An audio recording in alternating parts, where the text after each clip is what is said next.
Welcome back. తూర్పుగోదావరి జిల్లాలోని తిమ్మరాజుపాలెం కోట సత్యం ఆలయంలో దేవి నవరాత్రి మహోత్సవాలు ఘనంగా జరుగుతున్నాయి. కోరిన కోరికలు తీర్చే దేవతగా ప్రసిద్ధి చెందిన కోట సత్యం ఆలయం ఎంతో ప్రసిద్ధి చెందింది. రాష్ట్రం నలుమూలల నుంచి లక్షలాది మంది భక్తులు వచ్చి అమ్మవారిని దర్శించుకుని మొక్కులు చెల్లించుకుంటూ ఉన్నారు. ప్రతి సంవత్సరం దసరా నవరాత్రుల్లో ప్రత్యేక పూజలు, డిసెంబర్ నెలలో మార్గశిర పౌర్ణమి నుంచి చవితి వరకు తిరునాళ్ల మహోత్సవం వైభవంగా జరుగుతూ ఉంటాయి. ఇక్కడ ఈ దసరా ఉత్సవాలు ఎంతో ఘనంగా నిర్వహించడానికి దేవాదాయ ధర్మాదాయ శాఖ తరపున అన్ని ఏర్పాట్లు చేయడం జరిగింది.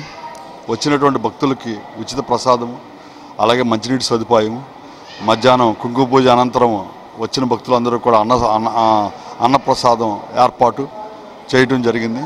ప్రతిరోజు కుంకుమ పూజలు, సహస్రనామార్చనతో పాటు సాయంత్రం చండీ హోమము ఉంటుంది. ఈ 9వ తారీఖు మూలా నక్షత్రం సరస్వతీదేవి పూజ, 10వ తారీఖు దుర్గాష్టమి, 11వ తారీఖు మహర్నవమి, 12వ తారీఖు విజయదశమి. 9వ తారీఖు మూలా నక్షత్రం సరస్వతీదేవి పూజని పురస్కరించుకుని ఇక్కడ ఉన్నటువంటి విద్యార్థులకు ఉచితంగా ఉదయం 8 గంటలకి సరస్వతీ పూజ జరిపి వాళ్ళకి పెన్నులు పుస్తకాలు ఇవ్వడం అనేది జరుగుతుంది. ఈ దేవాలయానికి ఆది మంగళవారాల్లో భక్తులు వేలాదిగా తరలివస్తూ ఉంటారు. జిల్లాలోని అమ్మవారి ఆలయాల్లో 9 అంతస్తుల రాజగోపురం కలిగిన ఏకైక దేవాలయంగా ప్రసిద్ధి చెందింది కోట సత్యమ్మ అమ్మవారు. శంఖచక్ర గద అభయహస్త యజ్ఞోపవీతధారిణిగా ఏకశిలా విగ్రహంగా ఉంది ఈ మాత. 11వ శతాబ్దంలో నిడదవోలుని నిరవజ్యపురంగా చెప్పబడుతూ ఉండేది. ఆ నిరవజ్యపురంలో రుద్రమదేవి భర్త వీరభద్రుడు పరిపాలిస్తూ ఉండేవాడు. ఆ కోటలో ఈవిడ శక్తి రూపంగా సంచరిస్తూ రాజును ప్రజలను విశేషంగా కాపాడుతూ ఉండేది.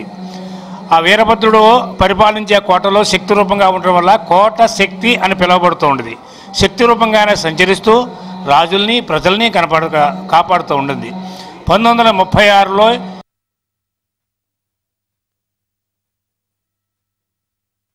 11వ శతాబ్దంలో నిడదవోలుని నిరవజ్యపురంగా చెప్పబడుతూ ఉండేది. ఆ నిరవజ్యపురంలో రుద్రమదేవి భర్త వీరభద్రుడు పరిపాలిస్తూ ఉండేవాడు. ఆ కోటలో ఈవిడ శక్తి రూపంగా సంచరిస్తూ రాజును ప్రజలను విశేషంగా కాపాడుతూ ఉండేది.